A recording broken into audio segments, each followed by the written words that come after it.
Okay, I think we can get going.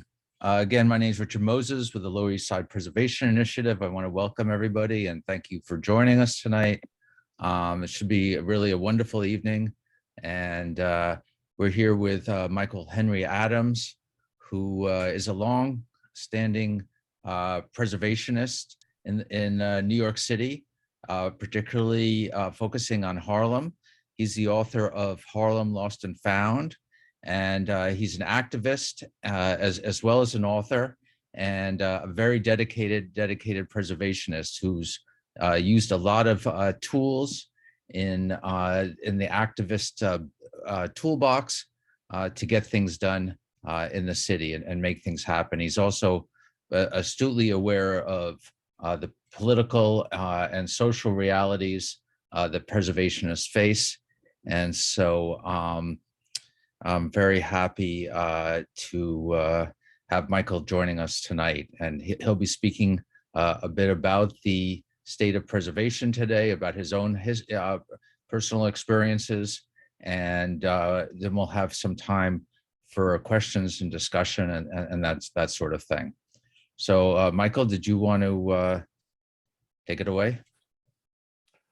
Yes, thank you so much. It's wonderful, Richard, to be joining you tonight.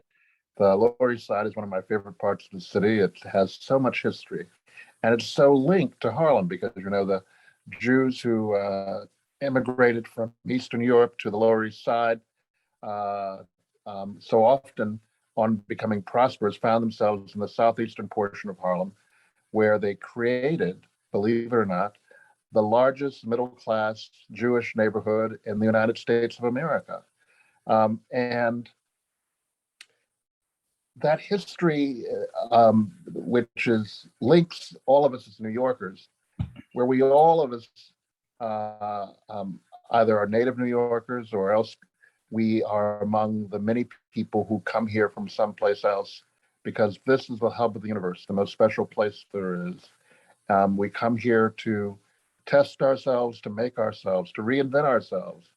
And unfortunately, in the past, the history of the city has been presented in a very skewed way so far as preservation is concerned. But what I've dedicated my career to is trying to broaden the sense of what is important in terms of the history of the city.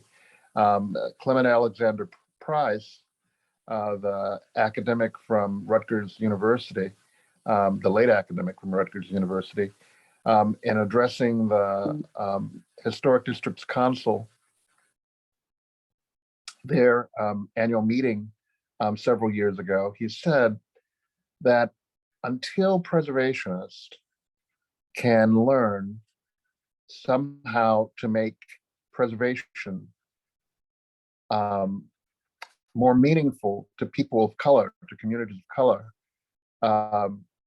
they run the risk of being considered irrelevant as America becomes more and more diverse. And I firmly believe this, and the big problem that I had so much, particularly when I first arrived here from Akron, Ohio in 1985, was that people really didn't regard Harlem as a community comparable to, say, Greenwich Village. And the reality of that for me was that when I came to Harlem, something like, 2% of it was protected by landmarking versus the 80% of Greenwich Village that's landmarked. Now it's risen to as much as, say, 20%, but it's still not enough. And given that the commission, this is important in every neighborhood, given that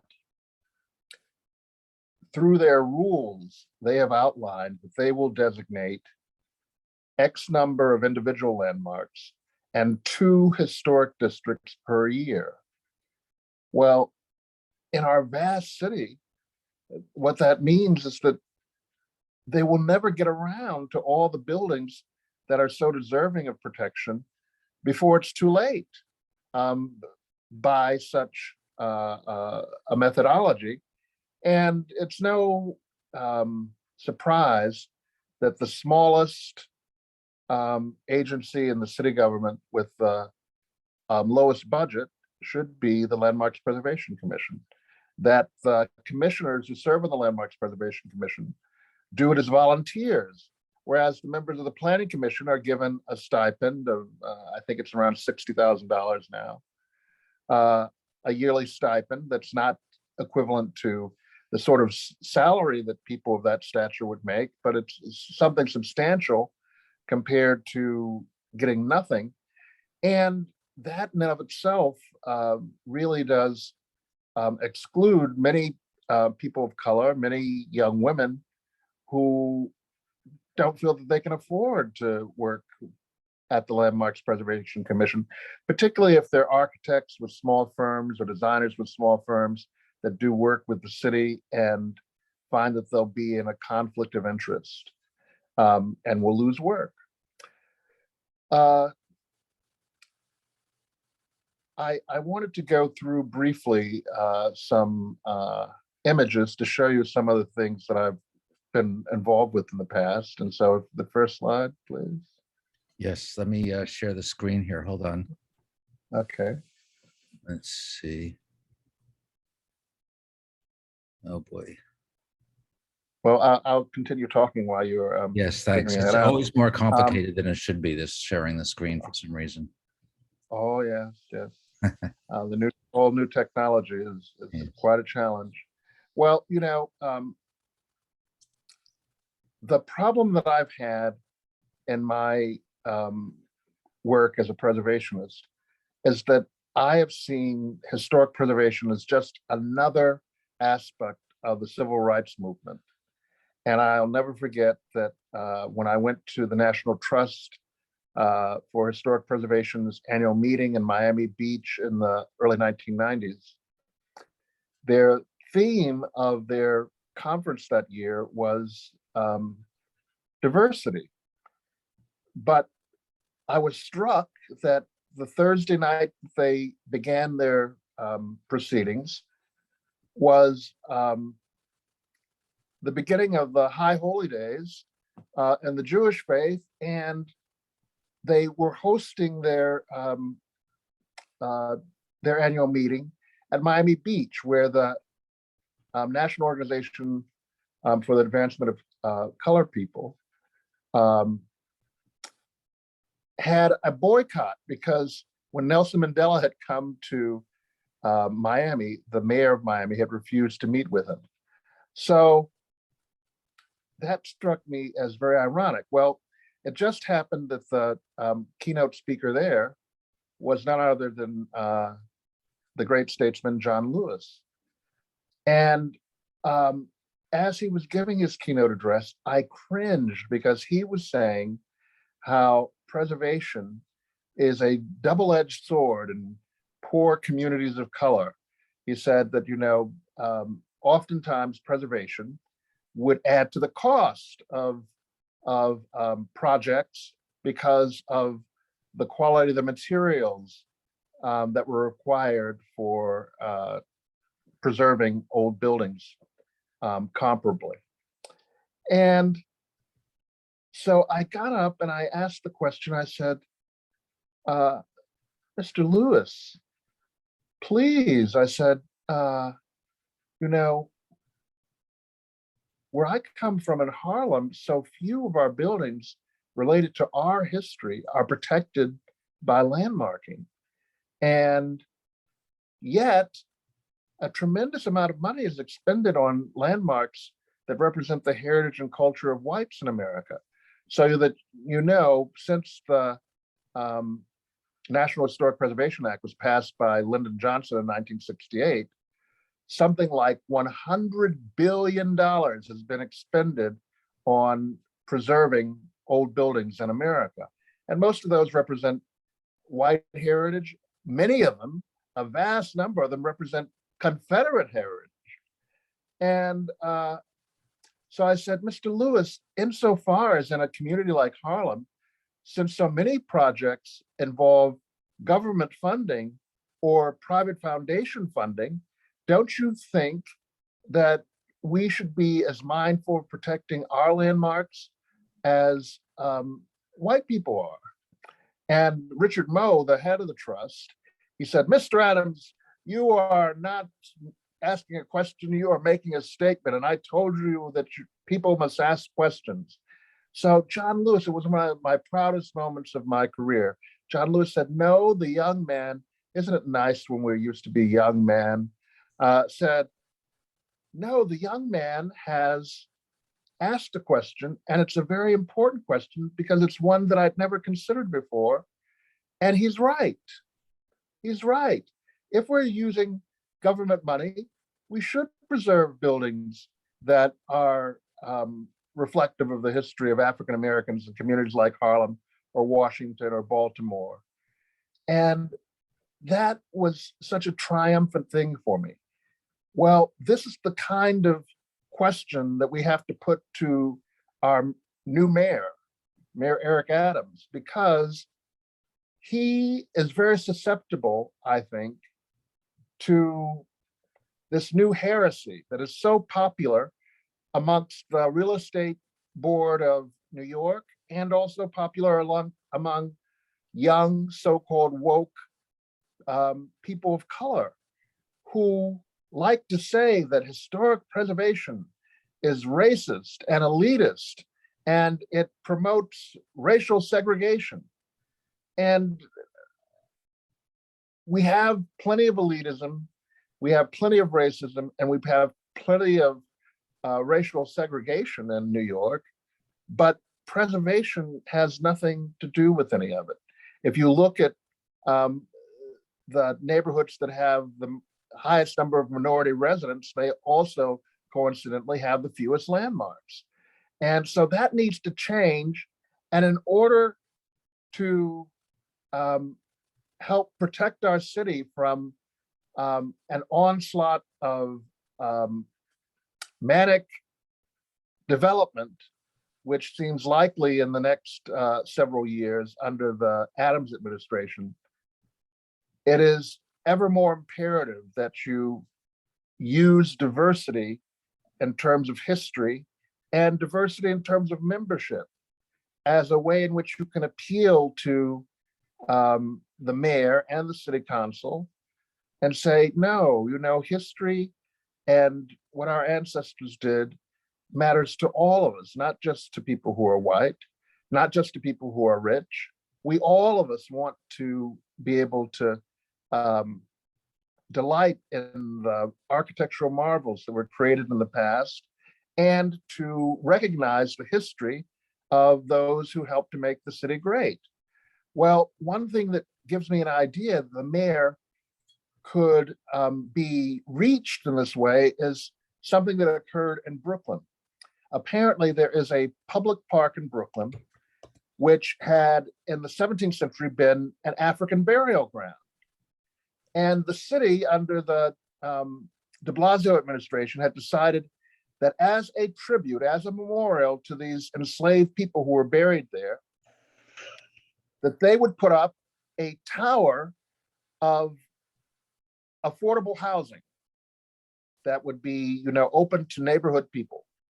Well, we all know that one of the constants of New York City today is that we have less affordable housing today than we did in 1936 when President Franklin Roosevelt created rent control, which, you know, was upheld by the Supreme Court twice over a 50-year period. And the community, which was largely African-American in this area where this park is, decided they didn't want affordable housing built on the site of the burial ground of their ancestors, but that instead they wanted a conventional monument, as you might find in Central Park or Washington Square. And in making that plea, they appealed to the Brooklyn Borough President, Eric Adams, and he sided with them. So that's a case where history won over development.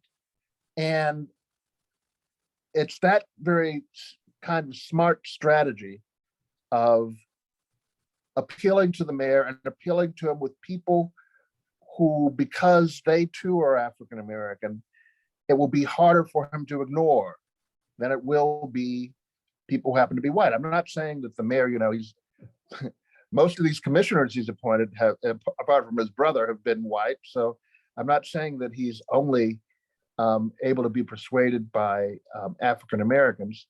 But what I am saying is that to have African Americans speaking up for preservation, to have buildings that are related to the history of slavery or the history of abolition in New York will be a very important thing, particularly in the Lower East Side, where you are so rich in such buildings and associations. And I think that that's going to be a winning strategy in the near future. Michael, just to interrupt, this I figured out a workaround on this slideshow. So whenever you're ready, Oh, well, just let just me know. begin, please. Okay. Let's. Here we've got, this only fire watchtower left in the city of New York in the center of Marcus Garvey Park in central Harlem next. And it was recently restored thanks to it being election time.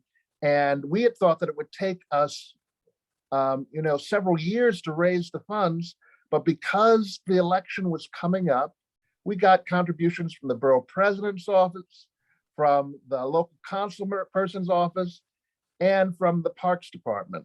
So that's an important thing to remember, is when you are looking to get funding to for some particular neighborhood project, when election year is and how you can appeal to politicians in that way. Next. Just a detail, next. From a wonderful building that was designed by a Boston architect, Albert Schweinfurth. Here's the wonderful Elizabeth Catlett Invisible Man Monument at Riverside Park and 150th Street. Next. The ceiling of a wonderful landmark. Next, which is St. Thomas, which is St. Aloysius Church. And then here's a church that's now, that church was recently landmarked. This church is threatened because it has been identified by a developer who first said they wanted to gut the interior and to build condominiums, but now say they want to add this to the list of 20 churches and historic churches in Harlem that have been lost over the past 10 years by demolishing it and 2 adjoining houses to create condominiums. Next. Here are jazz musicians at one of Harlem's wonderful places, the Veteran of Foreign Wars headquarters on 132nd Street in the old brownstone house. Next. This is a church that was built as a white Baptist congregation and now as an African-American Baptist congregation. And it is in an historic district, but it's also for sale currently. Next. This is a bedroom and an apartment on Riverside Drive. Next. And what is this? This is someone who is listening to jazz at the Veteran of Foreign Wars headquarters. Next. The living room in that same apartment that I mentioned to you earlier, an apartment designed by George and Edward Blum and completed in 1913. Next. It is the building where Ralph Ellison lived when he was writing, or just after he'd written Invisible Man. Next. The dining room and a house on Strivers Row that's now owned by a young architect who is infused it with modernity. Next. The staircase in that same house. Next. The dining room and the Riverside Drive apartment that I mentioned to you earlier. Next. This is the James Anthony Bailey House, built by the partner of P.T. Barnum and the Barnum and Bailey Circus. This house was owned by this wonderful couple, Marguerite Marshall Blake and her husband. And Marguerite was wonderful. She grew up in this neighborhood, and in the 1930s, when she was going to Wadley High School, she would walk by it with her friends, and she said, one day I'm going to own this house. And, they sort of laughed at her. And one day, on a sort of dare, she rang the bell and asked the woman who lived there then, Bertha Campbell, a German-American woman whose husband was a doctor. She said, may I, as a 17-year-old, she said, may I buy your house? And the woman said, well, if I ever sell, I'll give you right of first refusal. And then, sure enough, by 1950, the house was for sale. And she and her husband, Warren Blake, they went to the woman and she said, well, yes, you can buy my house, but you have to buy the adjoining house, and together they will cost you $50,000. Well, in 1950, that was an enormous amount of money for most African Americans, but by pooling the money of their family, they were able to buy the house. And Mrs. Blake, who had wanted as a girl to be a plastic surgeon because she'd seen some plastic surgeon on a newsreel at the movies, realized that as an African American, she had a difficult time becoming a plastic surgeon. So she thought she would become a mortician, and that she'd be able to do the same sort of thing as making people who were disfigured beautiful. And so she operated a funeral parlor in this house and lived there. And one day she was robbed at gunpoint, and that traumatized her. And they had pet dogs before, but they got even more.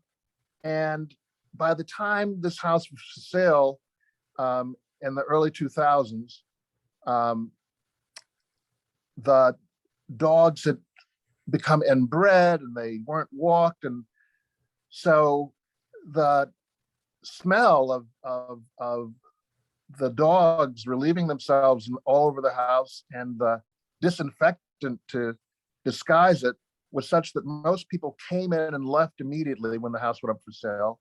But that was a blessing in disguise, because it then became affordable enough for Martin Spolin and his wife Jenny to be able to buy it today. And they are undertaking this extraordinary restoration. Next.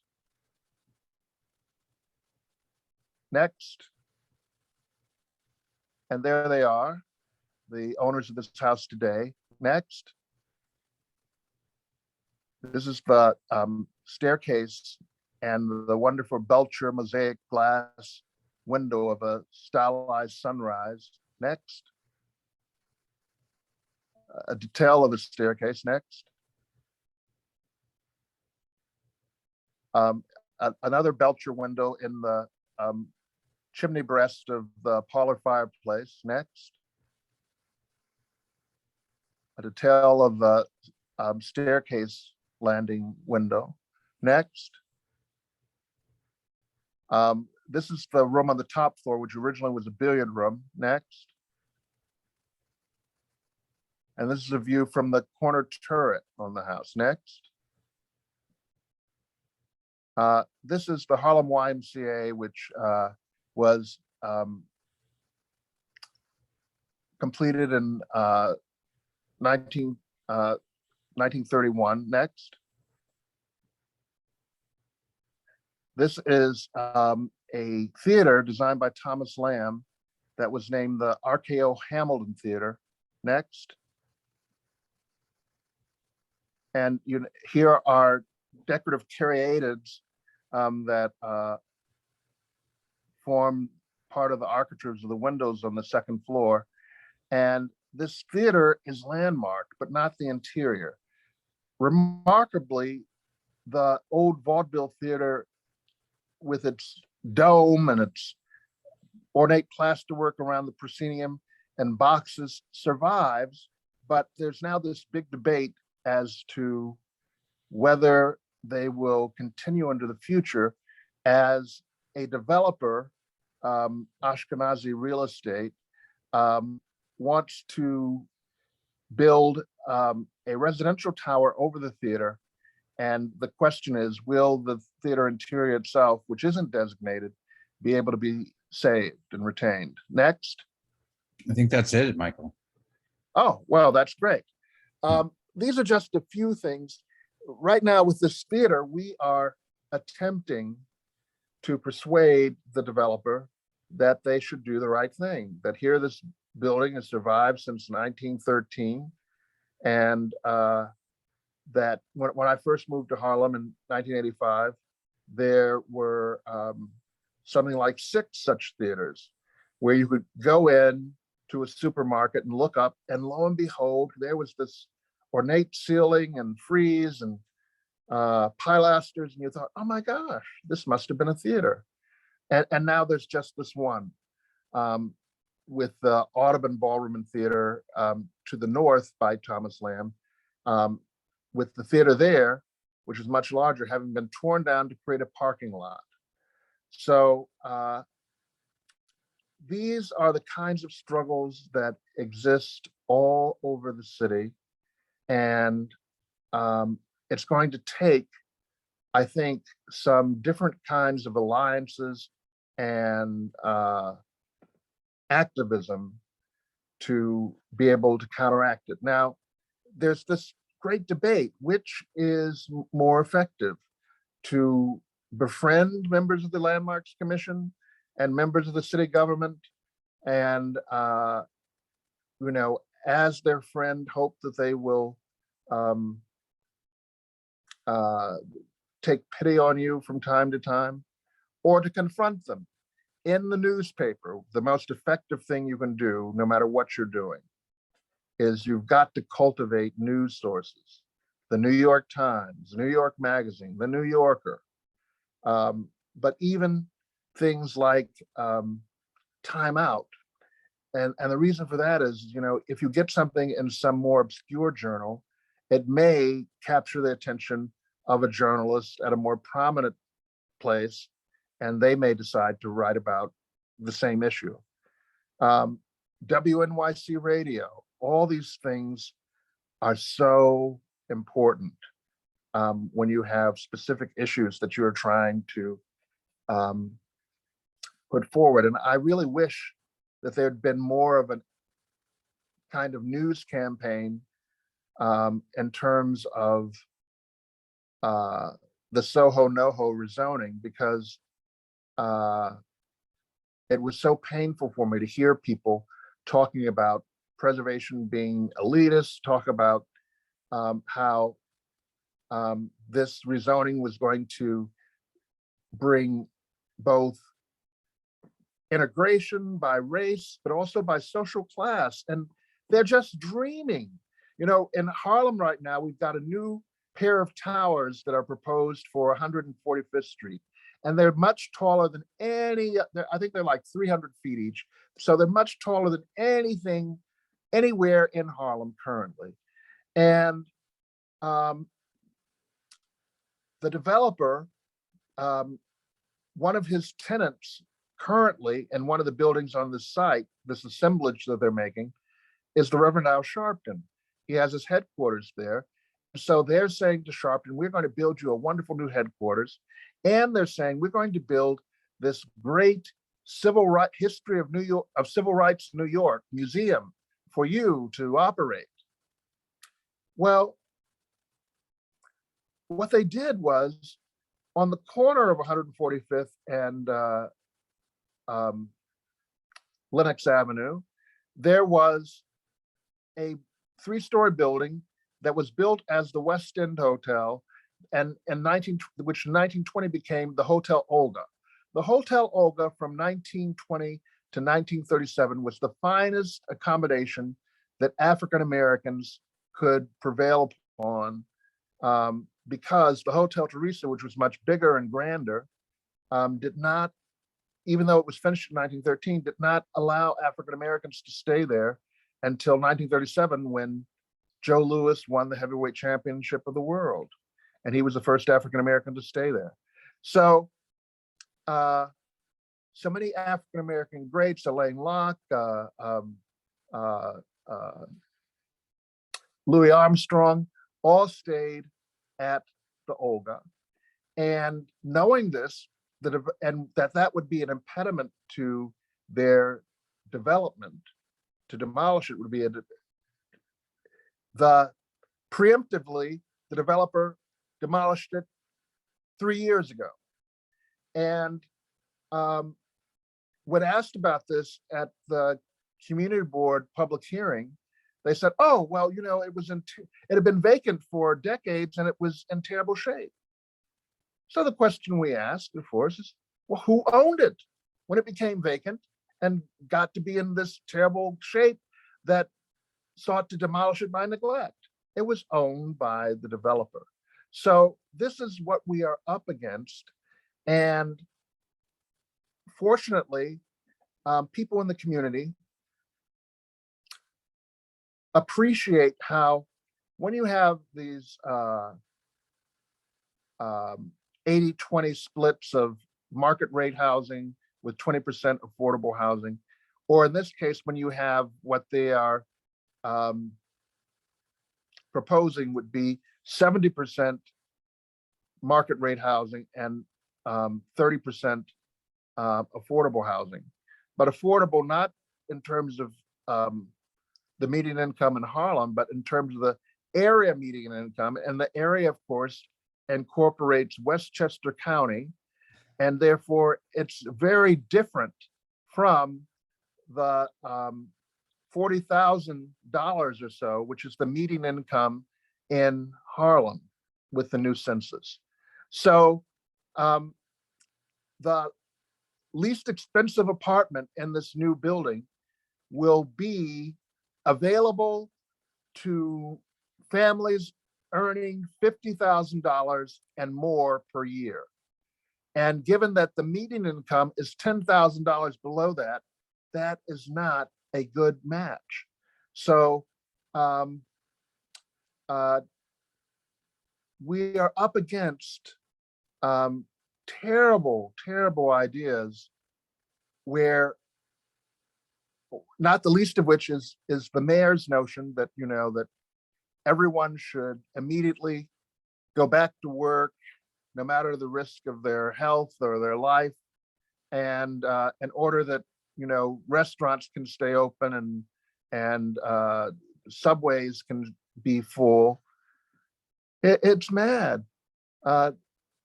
Dying, getting sick is not worth keeping the New York economy going. And we are a rich enough nation that we can manage to protect people's health, even as we fight this pandemic. I want to be sure to leave time for any questions that anyone has. And we Richard, at I suppose LESPI you have might start. we at LESPI have some questions. I first want to say thank you, Michael, for that talk and the slideshow, which is wonderful. That Bailey House is amazing. I went to architecture school at City College, so I used to bike by it every day, and it's a fantastic house. It was great to see some shots of the interior, which I hadn't seen before. Well, you see, the miracle is that the guy who's bought it, what I always imagined that someone would buy it and they might try to argue hardship and knock it down, or that there's a little backyard that's about 20 by 40. And I always imagine, well, someone might try to create a sliver tower there. But the owner is not that person. He is the opposite of that person. He is so dedicated to restoring this, and with the highest quality materials and the most precise and accurate workmanship. And it's just a miracle what's happened. His wife had a cousin who came to visit from China. The cousin was not a carpenter, but his wife said to the cousin, she said, "Let's see if we can't replicate these balusters." And they tried it. And it turns out that this cousin is a natural born skilled carpenter, and they have a workshop in their cellar where they have replicated elements and you cannot tell the difference. But they've, been very careful to get the exact same mahogany or the exact same walnut. It's astonishing. Hmm. And the owner says that, that the restoration is part of the journey, is part of the excitement for him, and that he feels like probably they will never be finished. And he's probably right, because with a house like that, no sooner have you finished one thing than something else needs your attention. Well, one thing, when we talked earlier before the meeting, you and we were talking about different preservation advocacy strategies, which can really range anything from probably the most polite letter writing to the most dramatic, which would be civil disobedience. And you had mentioned that you like the old Chinese saying about let 1,000 flowers bloom. Do you think you could run through some of the strategies that you've used personally and your own reaction to them in terms of effectiveness, Yeah. in terms of what's the most fun to do, what Oh, anything golly, that comes to mind, really? Well, the thing of it is, let me take as an example, the grandest church in Harlem is All Saints Roman Catholic Church. It was designed in 1879 by James Renwick. It was his last church design. It wasn't built until about 20 years later, but he designed it in his lifetime. And the architecture critic, Montgomery Schuyler, the leading architecture critic of the day, said in an article in Architecture and Building magazine, he said, one can easily understand that one would prefer to say that they were the architect of the Church of St. Patrick's than the cathedral of, the Church of All Saints, rather than the Cathedral of St. Patrick. So, the same architect, Renwick. So what was he talking about? He was talking about a matter of style. Thanks to John Ruskin and the Stones of Venice, the white marble flamboyant Gothic of St. Patrick's was considered very tame stuff compared to the more colorful and varied aesthetic of the early Italian Gothic, and which was considered to be more artistic by the end of the 19th century. And so since All Saints Church is not made of white marble, but is made out of Roman brick and unglazed terracotta, with glazed tiles and caustic tiles and laid into it. It is indeed a more colorful, varied, picturesque kind of a building. And but unfortunately, that aesthetic contributed to its wear and tear, because this unglazed terracotta was fairly new material and fairly unstable, and has weathered very badly. This church was sold by the Archdiocese of New York. Its interior was especially magnificent. It had this clear story of rose windows, culminating with the liturgical west window, which is actually, in this case, on the south, which is the largest rose window, which was framed by this pipes of a Roosevelt organ. And then there were pews, oaken pews, quarter-sawn oak pews, with this amazing, flamboyant, Gothic fish bladder tracery. Well, the Archdiocese of New York told the Landmarks Preservation Commission a lie that the Landmarks Commission believed, and a lie which Jonathan Gill, when he wrote in the Times a couple of Sundays ago, also apparently believes. And that is, they say that when you deconsecrate a church and it's to be used for profane use, that you have to remove any religious iconography whatsoever, be that stained glass windows or statuary or altars or the Stations of the Cross. Any of that must be removed. And it's just not true. Both all over Europe and all over the United States, there are hotels and restaurants and design studios which have altars intact being used as side tables and confessionals used as phone booths, and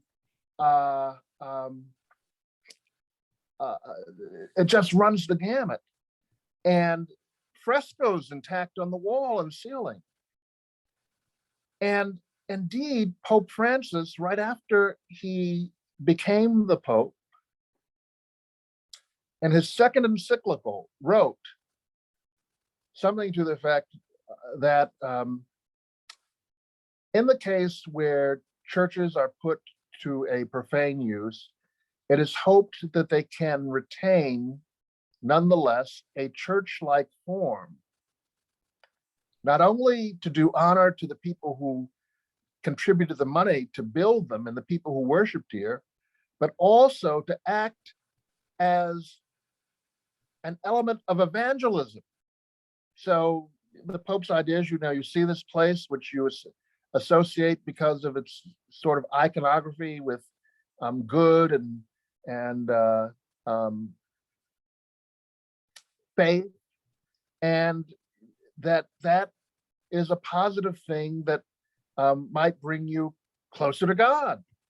So how can the diocese do that? How can the Landmarks Commission not investigate enough to discover the same thing that I did?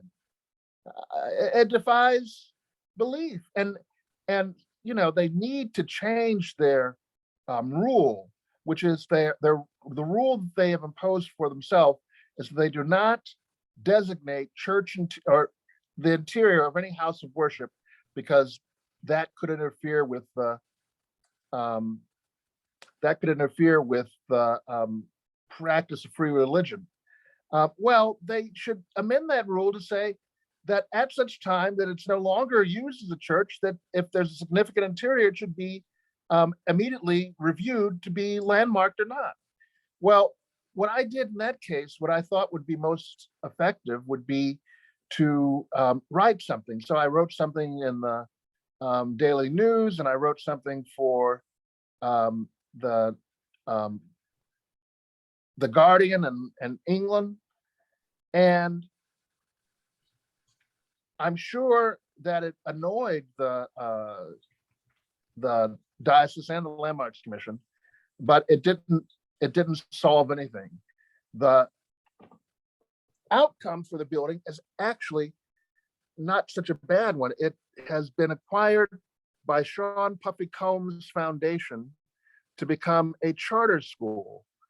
And although I'm opposed to charter schools, I do think that the idea that this church interior will be a kind of assembly space for the school is a good fit, even though the magnificent altar has been blasted to bits and the pews removed, the Tiffany windows of biblical scenes removed, the clear story windows were left, but it's going to be a very, very different place.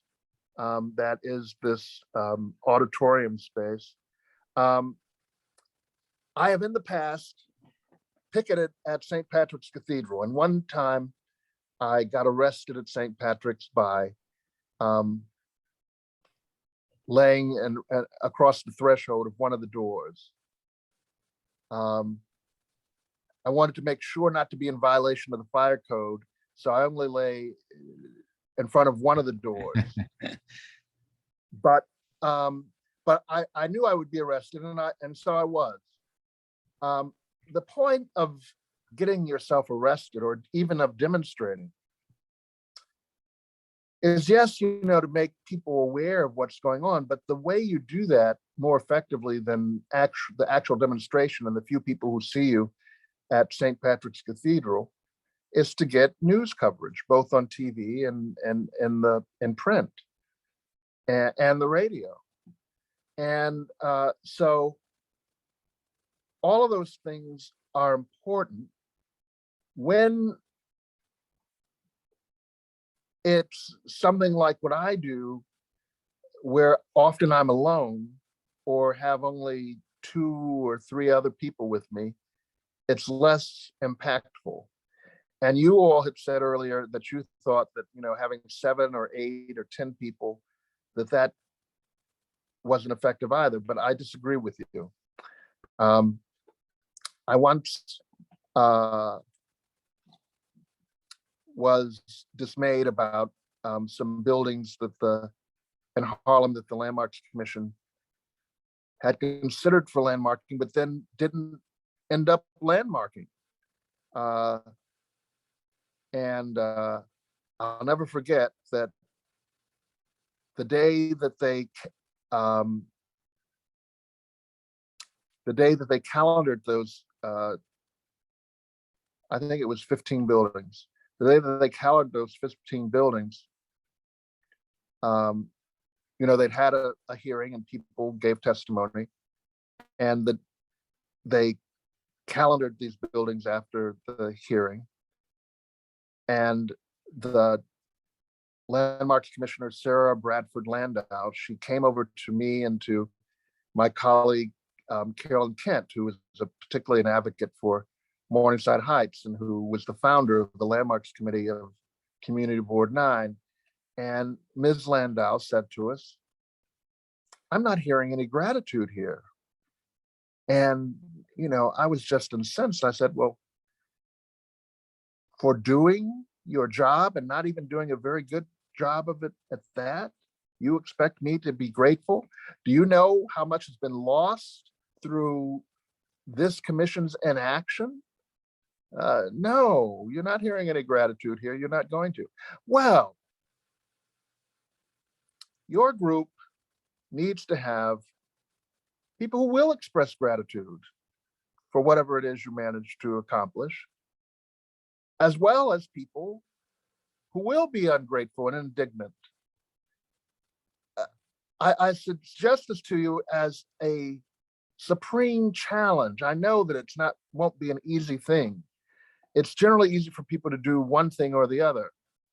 One of the things I always admired about Simeon Bankoff is that he was very good, it seemed to me, at doing both, at being as challenging as one dares, without offending people too much.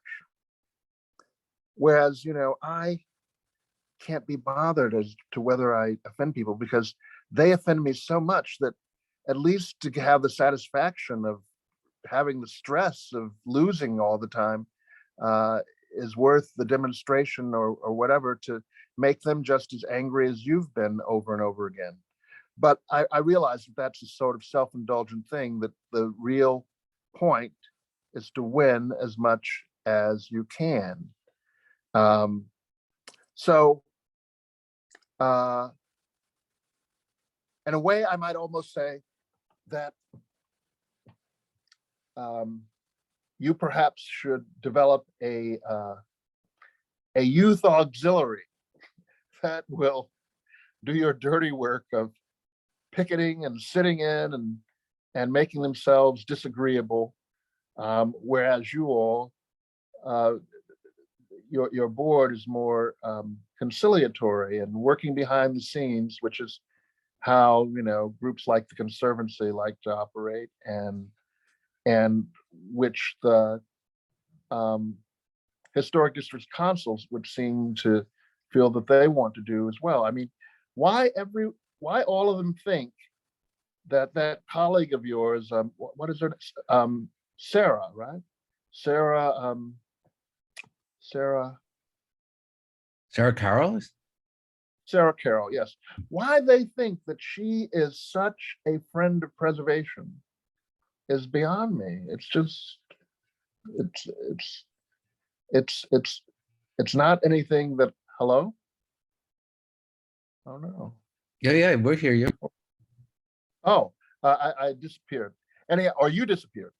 Um, it's beyond me, and yet so many people who are in the leadership of preservation groups think that they have a able and willing partner in her, and I just think that they are deluding themselves, because she manipulates those relationships in order, I think, to do the least that she can.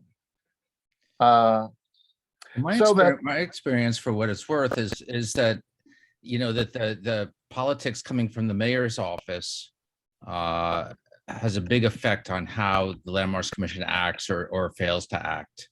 And absolutely, yeah, and you know that all these people serve at the pleasure of the mayor, and they can be removed at any time for any reason or no reason, and that has even happened.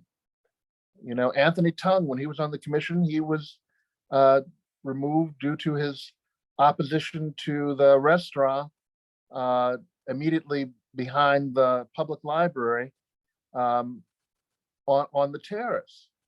And it's so sad to me, because, you know, when these things happen, they can be very traumatizing. So I've heard Tony Tung repudiate his denunciation of that restaurant, even though he was right. It should never have been built there. All the Lewis Mumford, all of the architecture critics of the time, they talk about how the architectural glory of the public library is the rear facade, exhibiting perfectly the concept of form follows function. And of course, the library's destroyed that too. They've removed all the books from the stacks, and they are determined not to put them back there.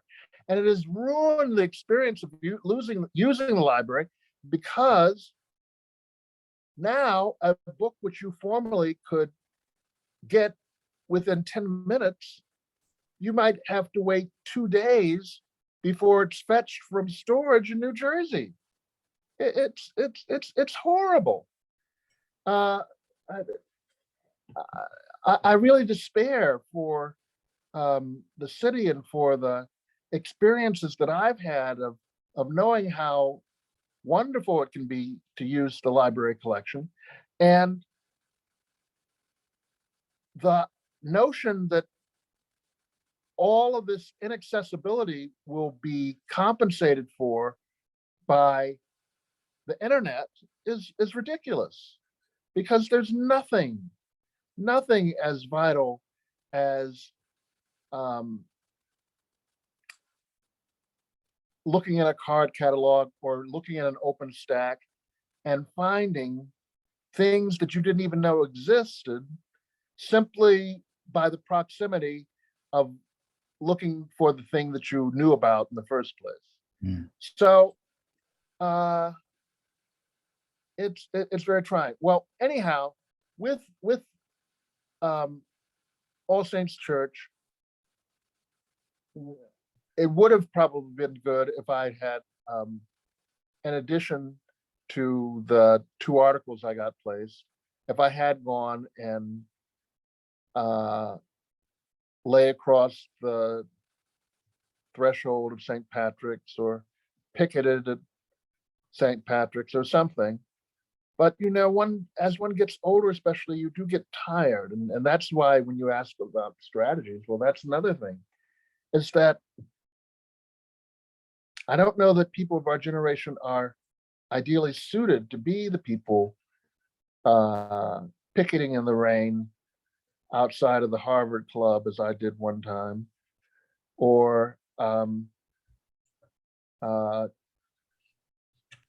going each Sunday from Halloween until the Sunday after Easter to protest at the Abyssinian Baptist Church about their their successful plan to demolish the Renaissance Casino and Ballroom. But on the other hand, as I say, there is nothing better than press, because I talk about my failure. Well, here's what I should say. There was this church, St. Thomas the Apostle Church, another spectacular Roman Catholic church, and it was threatened. Ultimately, the nave of the church was cut in half, and the facade is intact. The windows were removed. The high altar was smashed to bits. The two side altars were removed and taken to St. Patrick's Cathedral. I did a lot of demonstrating and letter writing and organizing of parishioners to try to save that church, and we failed. But the benefit was that the commission then, of their own initiative, then designated All Saints Church and St. Aloysius Church.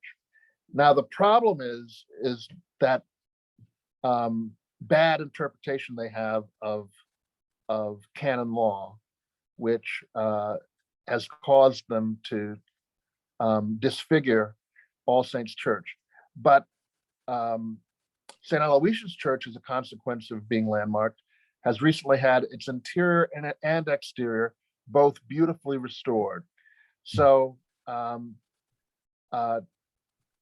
it is an incremental business, this preservation thing. But on the other hand, if one has political organization and some money and good leadership, then it is possible to do what happened in Greenwich Village. And that is, initially, the Landmarks Commission proposed to make something like 6 small individual historic districts that they felt were cohesive and had buildings all of the same time period and all of the same sort of design or same architects. And what prevented that from happening, so that we now have a more heterogeneous kind of district, was the community wouldn't stand for it. And not only the community wouldn't stand for it, but they lobbied the borough president, and soon the Board of Estimate wouldn't stand for it. So Greenwich Village instead became one big historic district, which has had 2 big additions subsequently. And that is how 80% of the buildings there are protected by landmarking. Now, one might say that with the Soho rezoning, something that many of us suspected for a long time, might well becoming a truer reality. And that is, for a long time, friends of mine like Christabel Goff, we would say, well, through their inaction, the Landmarks Commission, they just may as well not exist. Well, the problem is that if there's going to be an incentive with Soho rezoning to demolish or to alter landmark buildings, then what's the point of landmarking? Because the only point of their alteration of the landmark buildings there is to acquire greater density. And so that's going to be diametrically opposed to landmarking. And as you say, the commission responds to the mayor, and therefore, what will the commission do to oppose these efforts to redevelop the existing landmark buildings in Soho. I want to make sure we have time for some questions from the meeting attendees, but I want to sneak in this question since you were talking about the importance of press. Do you have any sense on what media or what news outlets are the best to go after for preservation stories?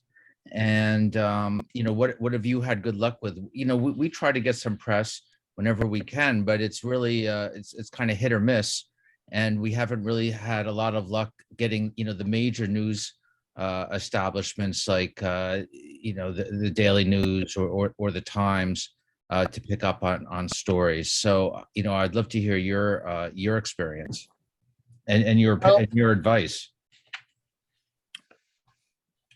Well, this is something of why it's moderately beneficial to have a reputation as a provocateur, because then if you say you're going to have a demonstration or you're going to have a sit-in or whatever it is you're going to do, because of your reputation, you'll more likely be able to get some press response. Mm.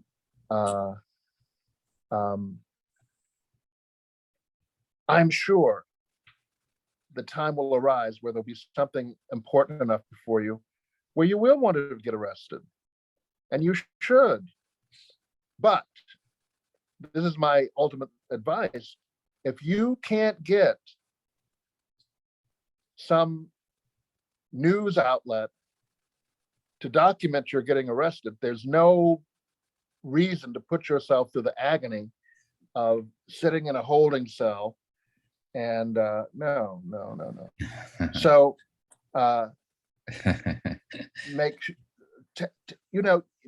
you've got to identify and cultivate some press people, at least one. And one of the ways you can start out is, what happens to me all the time is that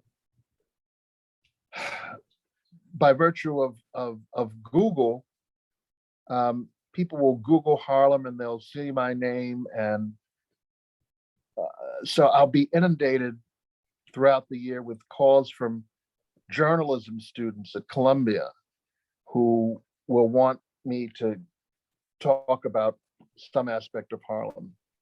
And that's an easy enough thing for you to do. If you can create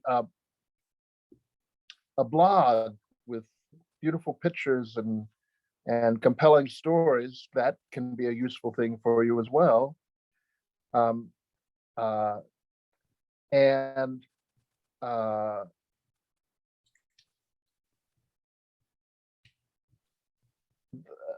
I guess I've been fairly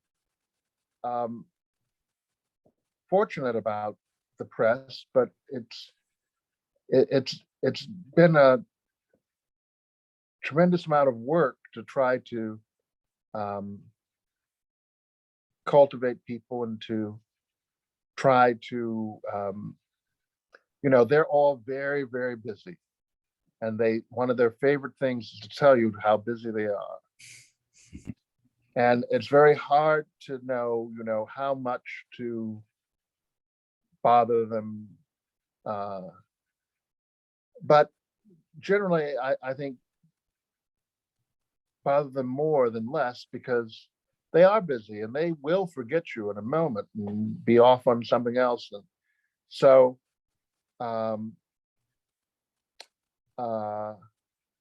when you read the paper or New York Magazine or the New Yorker or whatever, if someone writes a story about some neighborhood or some preservation issue that you like, and you say, gee, I wish there was something like that written about my area, then make yourself known to that person and say, I admired your thing, and I would like to meet you, and wish you could write something.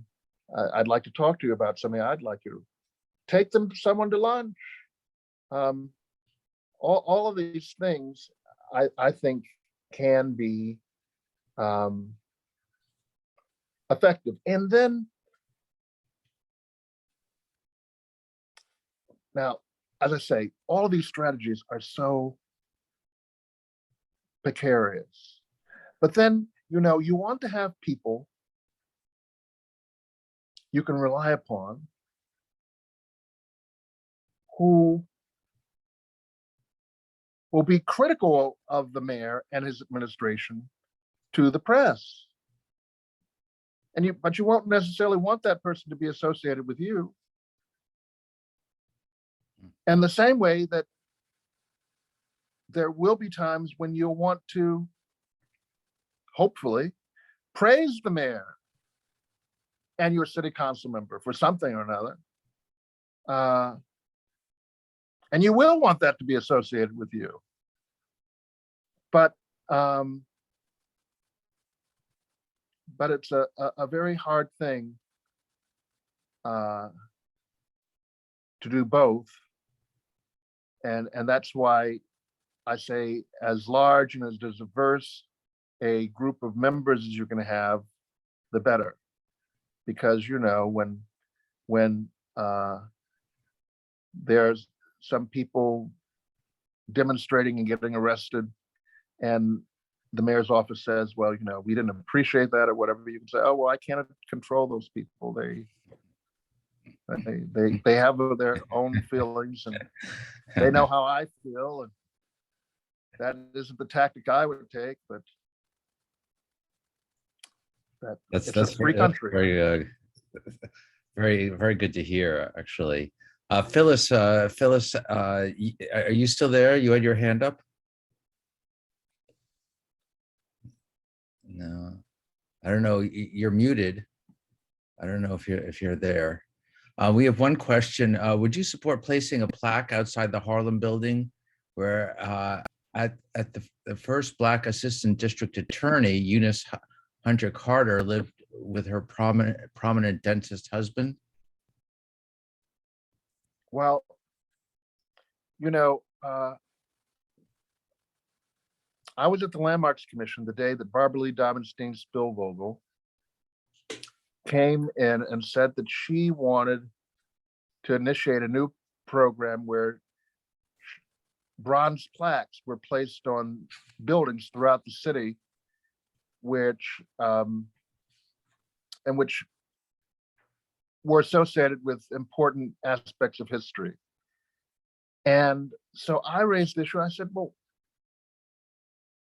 given the breadth of the landmarks law, why would one create a sort of second-class landmarking that has no protection?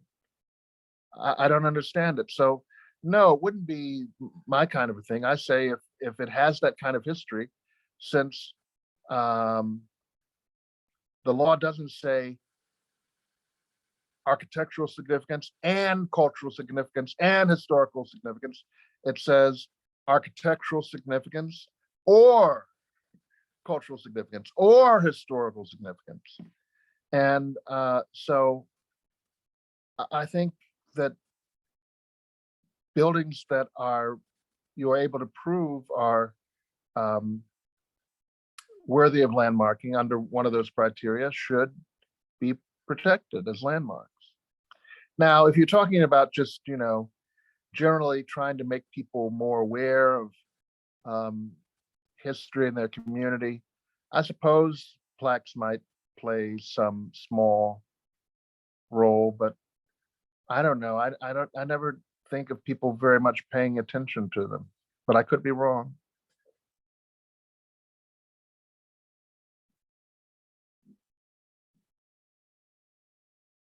Uh-oh. I was muted. Sorry, that was muted. Yeah. We have a couple of comments. One is Frank Gonzalez from LESCC, the St. Mark's Bowery Church, saying hello and thank you. One saying that the LPC stopped being pro-preservation years ago. We have a question. Do you have any thoughts on the Darren Walker, Eric Adams connection? Theoretically, do you think it's possible that Walker is pro-preservation? I don't know. I don't. I've met Mr. Walker, but I don't know him. He was named the Historic District's Consul's Landmark Lion, so that would make you think that he was pro-preservation. Hmm. And a really heroic, incredible thing that he did was he led a group of foundations who rescued the Detroit Institute of Art so that their collection didn't have to be sold to pay off creditors of the city of Detroit. And he gave some money to the Apollo Theater Foundation. But of course, when the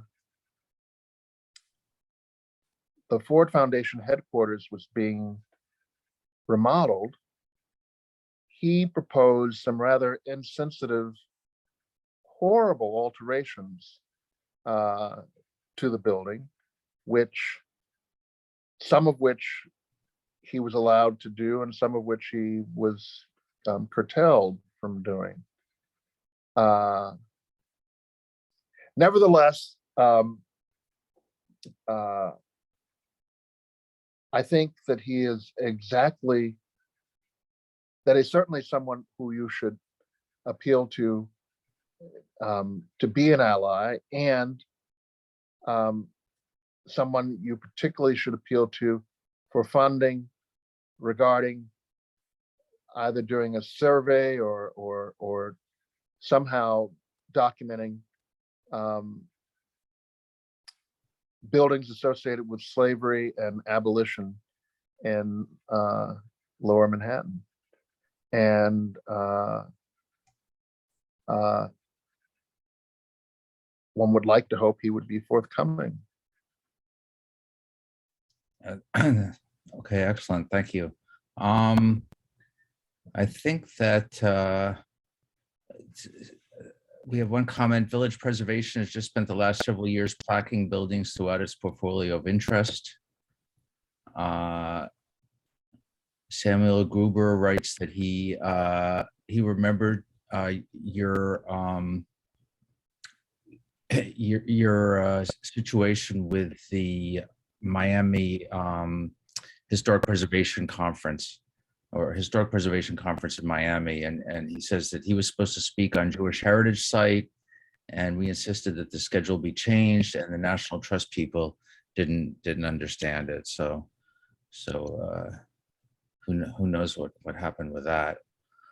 Does anybody have any last questions for Michael? We run a little bit over, so I don't want everybody. We don't want to be here till midnight necessarily, but I think we have time for another question or two. I think it's long before midnight, or I hope it is. So, well, listen, Michael, thank you so much. It was really wonderful to hear from you and get your sage advice and hear about your long and productive experience, very productive experience. So I really want to thank you very, very much on behalf of both me and the LESPI board. And I want to thank everybody who came tonight and joined. I think, we can all hopefully take something or many things away from this meeting that will be helpful as preservationists. And I think that kind of wraps it up. So thank you again. And we hope to see you at future LESPI events. And keep in mind preservation of the Lower East Side, please, as well as preservation of Harlem. And we have to keep fighting the good fight. That's what we have to do. So thank you. Absolutely. Thank you again, Michael. Yes. Oh, you're quite welcome. Yeah. All right. Have a good night, everybody. Good Thank night. you.